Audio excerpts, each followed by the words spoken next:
is Althea Greaney. Welcome back to this edition of the Simsbury View, a show that is designed to go behind the scenes of our town to learn more about what makes it unique. On the first part of the show, we are going to reintroduce you to two historical institutions important to the life and history of our town and state: the Simsbury Historical Society and the Old State House. And then in the second part of the show, we are going to learn more about History Day in Connecticut and ways that our Simsbury students can participate in it. With me today are Kevin Gray, the president of the Simsbury Historical Society, and Rebecca Taber-Conover, a Simsbury resident who is the head of public programs and History Day at the Connecticut Old State House. Hi, Rebecca and Kevin. Welcome to the show. Hi, thank you for having us. So, I'm going to start with Rebecca.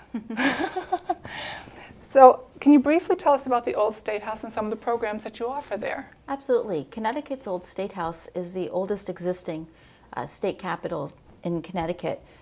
It was one of two state capitals in our state, and it dates from 1796.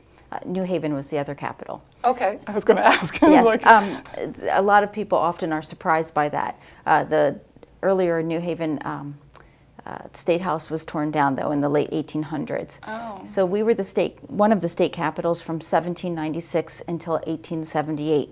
Hartford was named the sole state capital in 1873. Okay. So we served as a state capital, and then we also served for about 30 years as Hartford City Hall. And our mission at the Old State House is really to use history to look at some of the citizens of Connecticut who were civically engaged and made changes in our state, and to encourage people to participate in our civic life today. And so with our public programs, we offer a variety of programs. Probably one of our best known programs is a monthly lunchtime Conversations at Noon program. Oh. And in that program, Diane Smith moderates. We have invited guests who serve on a panel, and we talk about historical issues, but we bring them to modern day times. And so we cover a lot of different topics in our lunchtime series. And then we also offer early evening programs like town hall meetings, which are offered in conjunction with Everyday Democracy and the Secretary of the State's Civic Health Advisory Group. And those are offered in the evening and really kind of look at topics through the prism of civic engagement. And one of our most important audiences and types of programs really are also our educational programs. Mm-hmm. We serve thousands of Connecticut students. We offer interactive, hands-on learning experiences for students here in our state. Our most popular program probably is our 3 branches of state government, and we look at those 3 branches. But we also offer a lot of other programs, educational programs for a variety of ages. We have just been working on a new Amistad program, mm-hmm. And also a variety of other programs for students. Wow. So I'm just going to ask a quick question. The noontime, is that for like high school students? Is that for people who are working in Hartford? Is that? Well, that's a great question. Conversations at Noon is a program that is really designed for people who live and work in, we have thousands of people surrounding us at the Old State House, but the Connecticut Network, CTN, unless there's some sort of legislative emergency, they film our programs. So they are shown later on CTN, and they're available for download. I have relatives out of state who go onto the website and download our programs to see what we've been doing. But so it's more of an adult audience, but we get a variety of ages. And actually, we just had a program yesterday with author Ray Bendisi, and he has written a book called Speaking Ill of the Dead, Jerks in Connecticut History. Oh, which was a very lively discussion. But we've had programs on, the impact of the Emancipation Proclamation, and a variety of other topics as well. Wow, very interesting. CTN, okay. Oh, I've got to move on. So, Kevin, the Simsbury Historical Society, you're the president of it. What is it all about? Okay. Well, the Simsbury Historical Society is a We are actually lucky to have a gorgeous 2-acre property in the center of Simsbury. We have 10 museum buildings, so we're more than just the Phelps Tavern, which most people know us for. And people are welcome to walk our grounds, read a little building description of our buildings. But basically, the best way to talk about us is I use the word cape. Cape. Okay. Collections, we have great collections. Now, our collections are focused on Simsbury because we're telling Simsbury's history. Right. So we have great collections of thousands of artifacts. And then we have archives, the A, and we have a great collection of early papers of Simsbury. We have some of the earliest town records, family genealogies, all the families that are in Simsbury that date way back, information on your old house. So if you have old house in Simsbury and you want to research who used to live there, you can come to us for that. So constantly we're getting people from all over the United States actually that have Simsbury roots come back to us to do some research, and then we can send them out to the cemetery to find out where their ancestors might be buried. So that's our archives. It's a great source for original research. Like if we had the bylaws of the Simsbury Temperance Union from the 1800s, you know. So there's neat things in there that are original that you can't find anywhere else. So you got to come to us to find that. Okay. Then P is for preservation. Even though we have a 2-acre site, we're actually interested in the whole town. It's not just, we're not just 800 Hot Meadow Street. We're his Simsbury history. So as you know, as part of that, we are trustees of for example, the White Memorial Fountain in Weetog. Many people don't realize that the Historical Society is the one that pays for the water and the electricity to keep that place running, the grass mowed. But that is one of our projects, and we're trying to expand that out. We actually have roundtable groups that are. There's one on Weetog history right now that people that grew up there in the 30s and 40s are getting together talking about Weetog history, trying to expand that to other areas in the town as well.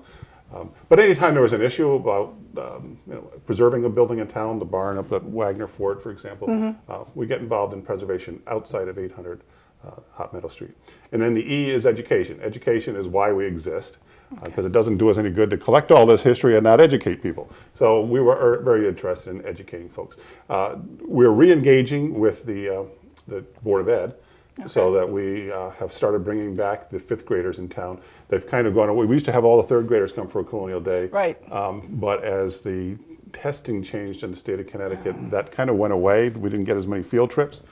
So we're working with the schools, because actually there's a new curriculum, and like 3rd grade now is My Town, and so we're trying to work with them to actually bring the kids here in the future to do a thing on Simsbury history. But the 5th graders right now, we have 2 of the schools coming in for a Colonial Day, where we are able to do a whole day presentation on various things of colonial history, and we've got a perfect site for it. Yeah.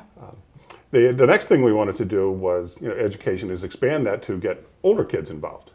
And that's actually what got us involved with the history day that we're going to talk about, is that we wanted to expand that program. Okay. So the preservation, you actually have all of these documents on site? Yeah, we have an archive area that has filed away all these interesting things. There's little finding aids. I have a ball in there. Going through and finding out little quirky things about the town of Simsbury. Well, one quirky thing is, how many Simsburys are there in the United States? One. There's one. Only one Simsbury in the whole world. We're unique. In the whole world? In the whole world. There's only one Simsbury. Wow. Yeah. Well, so we're unique. You say you're from Simsbury. Simsbury where? No, there's only one. There's only one. Yeah. Awesome. So there's lots of fun things. That's where a history day would be fun, because I think there's some neat things of Simsbury history that kids could pick out and go with.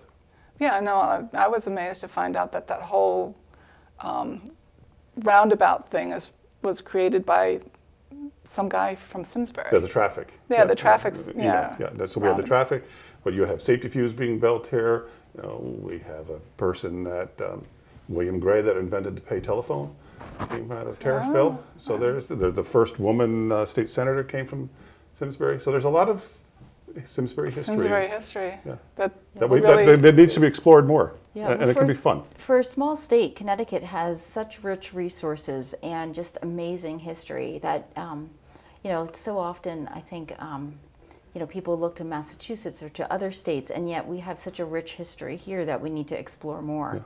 Yeah. Here you can have your hands on a document that's 200 or 300 years old, and if it's your ancestor, you can actually touch something that your ancestor taught or touched. Yeah. Wow. So it's a neat experience. Yeah, it is kind of Interesting, and that's from a person who never really liked history. Well, we can change that around. There's a lot of, there's fun part of history, and that's really where, history now does need to be entertaining in order to keep people interested, and so we do make it fun. It's about how I think you engage people in history. My mother, I heard the same thing from her, and it wasn't until I was a teenager and we would go on vacations and we'd go and explore historic sites. Then she started really getting into history because she saw it was more than just memorizing dates and names. And I think the old-fashioned way of teaching history can be very off-putting to a lot of people. But I think what to me, I always loved history, but what's interesting about it is it's sort of like being a detective, because it's a question, and you know what? Oftentimes it's not a straight, right or wrong, or this. History is often very nuanced and fascinating. Right. Yeah. And that was the thing that put me off from history, was the memorizing dates, people, places. I don't have a mind for that, but you can take some information, like, the rise and fall of Rome, and if I don't have to memorize, names and places and dates, then the whole concept is very interesting. Well, it's the critical thinking skills, in terms of, as you were saying with primary sources, when you hold a document and you are researching something, it's about using those critical thinking skills and really being a history detective, of exploring something and learning and trying to get the different viewpoints of people who were involved. So I think that's where history can be very fascinating. Yeah, particularly on the local level. Because when you learn history, you always learn it at the global level. You always learn in the United States. In this period in history, we will, 100 years from now, people will know that we're in the Afghanistan war. And that's all they'll say about this time. And none of us are probably impacted by the war in Afghanistan, directly, other than having a family member there. But that's what you will be taught. And so you don't realize what is going on with individuals. There's still history being made that's will never make it into a history book. And that's what your local and the state even has at their level, is you just get to experience it in a different way. The other thing that we are trying to do is make it fun. So the Historical Society now has wine tasting and beer tastings and plays. We did a play on the ghost of Simsbury. We've had people come out and research the ghosts that are in the Phelps Tavern. They've actually had a conversation with the ghosts where they told us there's 6 spirits in the building. So, you get people involved in different ways. In October, we'll do our Simsbury Heritage Day, where you'll have, Revolutionary War, 2nd Dragoons there doing a saber cross on their horses. That kids can get into. That's a good way to get into history, is to make it fun. I remember when I was in grad school, a chart that we looked at, and it was basically a pyramid, and how do people remember what they've learned? And at the very bottom was listening, passively listening. At the very top is interaction and engagement. And at the Old State House, we do the very same thing with our public programs, where there's a lot of opportunity for discussion, that it's not just an audience coming and listening passively, but it's a chance to engage with authors and with historians and other folks. And in our town hall meetings, we have a little bit more time in the evening to be able to have that kind of interaction. And the types of guests that we have, whether they're, we had the head of Connecticut Department of Transportation visit with us and talk about some of the plans that are going on in the state, and a real chance to interact with people and have that conversation. And the same thing with our school programs, to really have that hands-on interactive learning, that they're not just sitting and listening and falling asleep, because I'm an adult and I would find that boring. So it is that interaction of really getting people engaged. Well, talking about interaction, History Day. That's something that's coming up. I don't know what day it is or what it's all about. Well, not the next year's season at this point. We're already planning for it. History Day is not a day. It's an academic program. And History Day in Connecticut is one of 54 affiliate programs of National History Day. And that was a program that started in the 80s. It is run out of the University of Maryland, and each of the 50 states, as well as some overseas territories, has an affiliate program. So the idea is, and the idea behind its founding, was really to get people excited about history. And even now, in 2013, we're still faced with you know, really trying to keep social studies in the schools. And so the idea behind History Day is that students become the historian. And so each year there's a yearly theme. This past year it was Turning Points in History. This coming year it is Rights and Responsibilities in History. Okay. And students in grades 6 through 12 can choose their own topic, which is really wonderful, and that's why the theme is so broad. We really are working with organizations like the Simsbury Historical Society, as well as many others across the state, to encourage students to look at local topics, at Connecticut topics, because there are some great primary resources out there on the web, and those are fine to use, but there's nothing like touching and feeling the actual artifact, the actual document. So students can work either alone or in groups, choose a topic, and they spend the fall and the winter researching their topic. They start off with secondary sources and then need to progress to primary sources. And students can choose to present their work in one of 5 ways. They can write a paper, they can do an exhibit, they can do a documentary, they can create a website, or they can do a living history performance. And except for papers, they can choose to do that either individually or in a group. And the way that the program works is many schools will have kind of a school competition or a school history day. But in March, we have 6 different district contests throughout the state of Connecticut. And students present their projects to a group of volunteer judges. So folks like Kevin are wonderful volunteers who come and judge people who have not only just work in the history field, but have an affiliation for history or just enjoy children or you know, enjoy education. Students who place in the top 3 at districts are then invited to the state contest, which is held at Central Connecticut State University at the end of April. And one thing I should mention is that students are assessed in their own peer group. For instance, there are 2 different divisions. So the junior division is 6th through 8th grade, senior division is 9th through 12th. And students, let's say you're doing a paper, in the junior division you're doing a paper, you would be assessed with other juniors doing a paper. Same thing, individual exhibit would be judged together at, you know, group exhibits judged together. So students who make the top 3 at a district contest invited to the state contest. And then we do recognize the students who make the top 3, as well as about 17 to 20 special prizes on content related, you know, things like outstanding entry in Connecticut history or outstanding women's history project.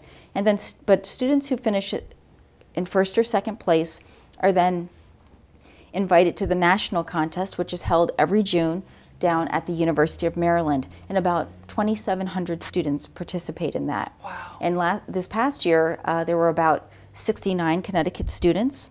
Out of our students who went, we had 5 projects that were recognized with special awards. Wow. One of our students, Rebecca Hill from Pomperaug High School, received a 4-year scholarship, a National History Day scholarship to the University of Maryland. And we have 5 other student projects that were recognized as finalists. And the contests are really the hook, but the idea behind History Day is that it's an academic program. In our work with History Day, and that's why I was saying it's more than a day, it's a whole year experience. It's July, we're already planning for next year. We'll be doing a kickoff on this coming year's theme of Rights and Responsibilities in History, and that'll be at the end of September. Then we offer a variety of workshops. Some workshops come to the schools, others are held at different locations. And we do have a History Day in Connecticut website as well as a Facebook page. And it's really, I've worked with the program for 5 years, and it just is phenomenal, the experience for students. First of all, there's choice. They get to choose what they want to do. And that's why the themes are broad. They can choose international, national, state, local history. And one of the things I urge students to consider is a topic, let's say World War II. You can find a local connection. And you know, we're very lucky in Simsbury to have the Simsbury Historical Society. A lot of towns in Connecticut have a local historical society, or at their library they have a heritage room. There's a great opportunity to really delve into something like you were saying, that so there are so many topics that haven't been explored. Right. Instead of redoing a national topic like maybe the Triangle Shirtwaist Factory that's been done many times, think about what could be done locally that would be similar, but it would be local and perhaps unexplored. Right. Interesting. And we have about over 2,000 students across the state who participate. We're hoping more Simsbury students will consider participating. We had a few last year, and that's where working with partners like the Simsbury Historical Society is really beneficial because it helps spread the word about History Day and really what a great experience it is for students. You know, most schools are teaching primary sources. They are requiring some sort of research project. This just puts it in a slightly different format, but they're still getting those same opportunities of learning what a primary source is, doing research, and National History Day a couple of years ago did a evaluation study, and what they found, they looked at 4 different locations and assessed students who did History Day and then similar peer groups, but students who did not do History Day. Yeah. And they found that the History Day kids, not surprisingly, had an edge. They did well on all kinds of high-stakes testing, but they had developed really important critical thinking skills, Yep. an awareness about the world around them, a higher interest in history, and a higher interest in current events. So it's a really, I feel very lucky I get to work with both public programs and History Day. I feel like I get the best of everything in my job. Great job. And you got to try and keep track of everything too. I Absolutely. imagine that's just like logistically crazy. So the schools aren't like advertising this? Well, we send out brochures, we send out emails, but you know, there's a lot of pressures on teachers with Right. a lot to get done, and sometimes they're a little hesitant to take on something new. But we do Right. advertise. But you know, it's also hard because I'm sure teachers at the beginning of a school year get inundated, and you know, I think there's nothing better than kind of the personal touch. Now, I don't have time to reach out personally to every teacher in Connecticut, and that's where partners, we work with the Connecticut League of History Organizations and their members. But for instance, last year, the group in Simsbury that participated, it was really through the work of the Historical Society and the Free Library who really kind of reached out. You know, I'm happy to send brochures and you know, information to people, Yep. but I think sometimes that personal touch, and you know, one of the kind of great ways I think of considering participating in the program is be a judge. Volunteer to be a judge and see what it's all about, because truly when you've had a chance to see the students in action, I just did a workshop last night with a group at UConn with a group of gifted teachers, and one of our students who actually was awarded the outstanding Connecticut entry in the senior division at the national contest. He came in 6th overall, and he did his living history performance, and the audience, the teachers in the audience were blown away that a high school student could do this.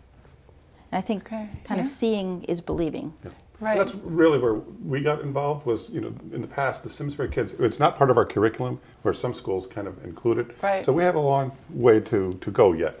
But we knew it was prime because we had those 2 student programs that had been done in Simsbury, Right. where they had done a documentary on the Terriffill wreck. And you know, that was excellent. Right. And it was, people thought it was a Ken Burns presentation. It was wonderful. And then the next year or 2 years later, they did the Martin Luther King in Connecticut. Right. And those were both student programs done outside of school, and they were fantastic. Right. So if we can do that, you know, why not put it into the competition is what we thought. So that's where, Absolutely. actually, what was one of the Connecticut League of Historical Organizations. That's right. I went to forgot that, and Yeah. Sally Whipple did your presentation. She That's did it. right. You weren't at the one I attended, but it was her presentation. But Yeah. Sally did it, and so we got involved. We called the Simsbury Free Library, or the Genealogical Library, and we got Robin Schultz involved, who used to work at the Connecticut Historical Society, because we needed a person. It really is. Right. It's not the brochure. It's not going to do it. We need someone out there, and so Robin agreed to help us, and so we had her, and then we went to Rich Curtis, who was on our board. He's Yep. the chairman of the social studies department at the high school, trying to get him involved.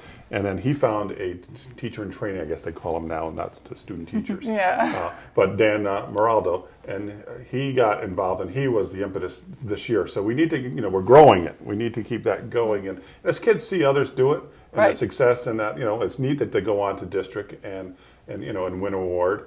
So there's a little bit of recognition there, and so it's neat. But you know, it's a small start, but I think it was a great start. Yeah. Because we did win, you know, something at the And they made it to states, actually, if I remember Yeah. correctly. No, my disappointment was it was on Goodyear from New Haven, but you know, we'll work on it. It was Connecticut, You know, so that's yeah, it a was start. Connecticut, That's so- right. It's a but, start. Yeah, we'd Yeah. like to see something because we have, you know, a lot of inventors. We could have done some stuff, but we'll grow on that. Yeah. And you know, the great thing I think about History Day as well is that teachers and students participate in all different ways. You know, in some cases, for instance, at Torrington High School, they've got classes where it is part of the curriculum. In other cases, a gifted or enrichment teacher will offer opportunities for participation. And in some cases, it's an after-school club. Plainfield, a middle school just got involved this past year, and they do it as an after-school Yeah, I was going to suggest that opportunity. maybe that would be a thing for any students that were interested to create a club and just everybody participate and send whatever they do or decide to do to this Yeah. History Day. If a student or adult is watching and wants more information or to become involved, they can call 860-522-6766, extension 11, or visit ct.nhd.org. Well, that's all the time we have for this show about the Simsbury Historical Society and the Old State House and History Day. I hope you've enjoyed the program and learned something new. A big thank you to Rebecca Taber-Conover and Kevin Gray for joining us to share their love of history. Hopefully, you or someone you talk with about this show will be inspired to explore Simsbury and Connecticut history and participate in History Day. Our director today is Jacob Bittens. Our camera operators are Phil Cashon and Khalil Ellis. Joe Giardenti is running teleprompter. Production support is provided by SCTV staff Karen Hanville, Phyllis Fishberg, and Jason Staples. The Simsbury View is produced by Dominique Avery.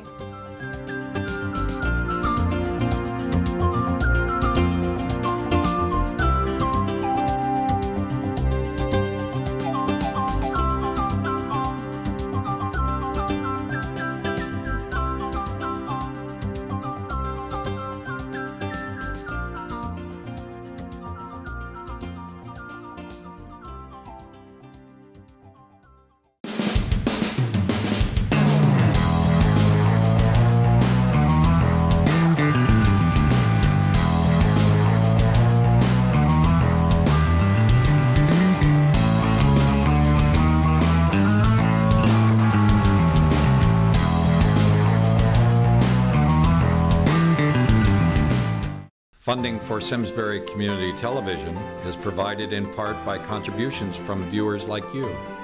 Thank you.